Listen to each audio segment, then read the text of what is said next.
Hi guys! Welcome sa aking vlog. For today's video, i-share ko naman sa inyo kung paano kayo makapag-register or makapag-create ng account sa SSS portal. So, ito yung CRMS. So, ngayon, bago yan, kung kayo ay bago sa aking vlog, please consider to subscribe para updated kayo lagi sa mga videos ko. Ngayon guys, open nyo lang yung Google search ng cellphone niyo. Dito sa may search, i-click nyo lang yan. Dito, i-search nyo lang yung CRMS portal, SSS. Then, dito, lalabas na agad yung website ni SSS, itong CRMS. Click nyo yan. Then, dito, click nyo lang tong may human sign. Then, dito, dahil wala pa tayong account, click natin tong create today. Dito sa select client type, click nyo tong select. Mamimili kayo dito kung kayo ba ay employer, member, or non-member. Then dito guys, pwede tayong mag-declare as non-member. Next, ilagay natin yung email natin. Next is password. So dito sa password, yan na yung magiging password natin. At itong email, yan na din yung magiging email natin pag login natin mamaya.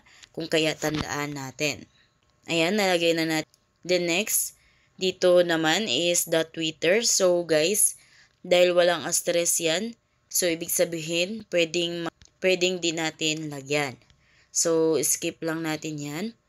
Next is, pwede tayong maglagay ng first name, last name, gender, landline, mobile address, at saka Facebook ID. So, nasa inyo kung lagyan ninyo o hindi. So, ngayon, dito sa may box, click nyo lang yan. Then, click register. Then, ayan guys, nag-send na sila ng verification code sa email na nilagay natin. So, check natin yung email natin. Ayan, ito na yung verification code ni SSS. Click natin yan. Ito na yung OTP code. So, OTP code is 578223. Balik tayo sa SSS CRMS portal. Then, lagay natin dito yung OTP code.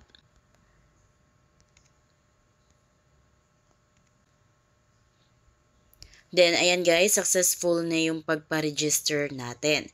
Ngayon, maglalagin na tayo dito. Lagay natin yung email na ginawa natin at saka password. Then, ayan guys, nakapag-sign in na tayo.